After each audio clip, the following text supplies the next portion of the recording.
हरे कृष्णा। कार्तिक मास को बहुत ही खास माना गया है। इस महीने के स्वामी स्वयं भगवान विष्णु हैं। कार्तिक महीने के शुक्ल पक्ष की एकादशी को भगवान विष्णु योग निद्रा से उठते हैं और इसके साथ ही चतुर्मास भी समाप्त होता है। इस महीने में भगवान विष्णु के साथ तुलसी और आंवले के पेड़ की पूजा करने की भी परंपरा है। धार्मिक ग्रंथों के अनुसार कार्तिक महीने में आंवले और तुलसी की पूजा करने से मनुष्य के हर तरह के पाप खत्म हो जाते हैं। आंवले और तुलसी को लक्ष्मी का स्वरूप माना गया है। आज की इस वीडियो में आप सभी जानेंगे कार्तिक मास में किए जाने वाले आंवले का दीपदान कैसे करते हैं, आंवले दीपदान की सही विधि क्या है। कार्तिक के महीने में सुबह जल्दी उठकर तीर्थ स्थानों के जल से नहाने के बाद सुबह जल्दी पूजा करने का विधान है। साथ ही सुबह और शाम दोनों समय तुलसी जी की पूजा की जाती है और दीपक जलाया जाता है। कार्तिक महीने में दीपदान करने से कई यज्ञ करने का पुण्य फल प्राप्त होता है। कार्तिक महीने में सुबह जल्दी उठकर पानी में गंगा जल मिलाकर आंवले के पेड़ पर चढ़ाना चाहिए। इसके बाद चंदन, अक्षत, रोली, कुमकुम, हल्दी और फूल से पेड़ की पूजा करनी चाहिए। इसके बाद पेड़ के नीचे घी का दीपक जलाया जाता है। ऐसा करने से भगवान विष्णु की कृपा मिलती है, साथ ही माता लक्ष्मी भी प्रसन्न होती हैं। कार्तिक के महीने में तुलसी माता की पूजा करने से भी विशेष फलों की प्राप्ति होती है। दूध और पानी से भगवान शालिग्राम का अभिषेक करें और पूजन सामग्री चढ़ाएं। इसके बाद हल्दी, चंदन, कुमकुम, फूल और अन्य पूजन सामग्रियों से तुलसी माता की पूजा करनी चाहिए। कार्तिक महीने में सबसे विशेष काम दीपदान करना होता है। इस महीने में मंदिर, तुलसी, आंवले का पेड़, नदी, पोखर, कुएं, बावड़ी और तालाब के किनारे दीपदान किया जाता है। इससे कभी न खत्म होने वाला पुण्य प्राप्त होता है।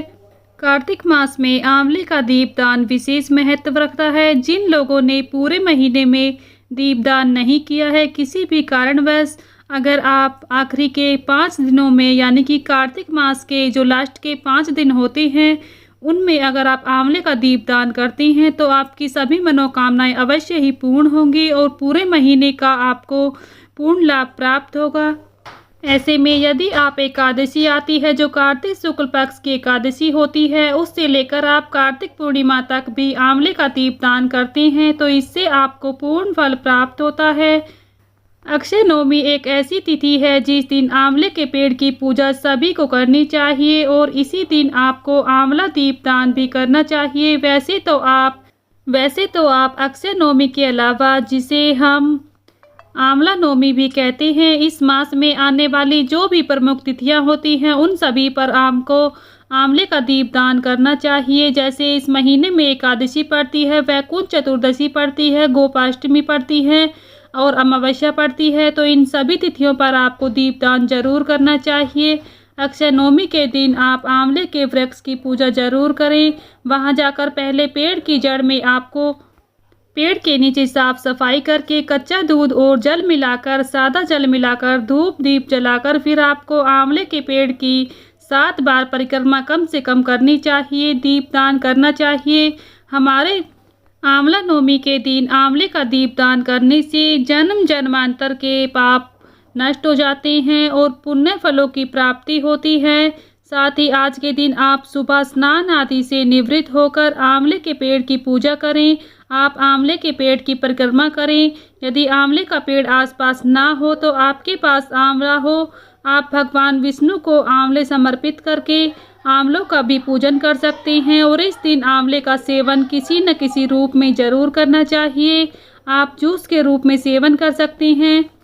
आंवले का फल खाकर या फिर मुरब्बे के रूप में भी आप आंवले का प्रयोग इस दिन जरूर करें। आप किसी भी मंदिर में आंवले का दान कर सकते हैं या फिर किसी भी ज़रूरतमंद को आंवले का दान करने से बहुत ही पुण्य फलों की प्राप्ति होती है। आंवला नवमी के दिन आप इस दिन आंवले को साफ अच्छे से धो लें और इसे ब्रह्म मुहूर्त में या फिर गोधूली बेला में दान करें। सबसे पहले आप आंवले लें, इसे अच्छे से साफ कर लें। आप अगर घर में पूजा कर रहे हैं तो भगवान विष्णु के समीप इन आंवलों को ले जाकर आप पूजन करें सबसे पहले, फिर इनका दान करें। आंवले का जो ऊपरी हिस्सा होता है उसे आप थोड़ा सा चाकू से काट लें, गड्ढा बना लें ताकि उसमें एक छोटी गोली बाती की आप लगा पाएंगे। जो बाती घी की होनी चाहिए, ज़्यादा अच्छा रहेगा। घी का दीपदान करने से बहुत ही फल प्राप्त होता है। आंवला दीपदान के लिए आप इनकी संख्या 5, 7 या फिर 11, इससे अधिक भी आंवला दीपदान कर सकते हैं। अपने सामर्थ्य और अपने इच्छा के अनुसार आंवले का दीपदान कर सकते हैं। आंवले में गड्ढा बनाकर दीपक की बाती लगा लें, साथ ही इसमें घी भर लें। इसके बाद आप सभी आंवलों को आसन जरूर दें, पुष्प या फिर अक्षत का आसन दें। इसके बाद आप आंवले को नॉर्मल तरीके से जला लें, जैसे आप घर में दीपक जलाते हैं उसी तरह से आंवले का दीपक जलाएं। आंवले का दीपक प्रज्वलित करने के बाद सबसे पहले आप हाथ जोड़कर भगवान गणपति का स्मरण करें। उसके बाद भगवान विष्णु और माता लक्ष्मी का ध्यान करके आप अपने घर पर ही आंवले का दीपदान कर सकते हैं। इनमें से एक आंवले का दीपक आप अपने घर के मंदिर में रख दें। इसके बाद आप किसी भी पवित्र पौधे के नीचे सभी आंवलों को रख सकते हैं। आपके आसपास समी का पौधा हो, उसके आसपास आप वट वृक्ष वो पीपल का वृक्ष हो, वहाँ पर जाकर आप भी आंवले का दीपदान कर सकते हैं। एक दीपक आप अपने पितरों के नाम से आज के दिन जरूर जलाएं। पितरों के निमित्त आंवले का दीपदान करने से पितृ किसी भी कष्ट में हो सभी कष्ट दूर हो जाते हैं। आंवला नवमी के दिन आप अपने पितरों के निमित्त एक आंवले का दीपदान जरूर करना चाहिए। बाद में यह जो आंवला है जो अपने बाती बनाकर लगाए हुए हैं, इनको आप पानी में विसर्जन कर देना चाहिए और इनमें से कुछ आंवलों को आप खुद भी ग्रहण कर सकते हैं। ये सभी कार्य आपको आंवला नवमी के दिन करने हैं।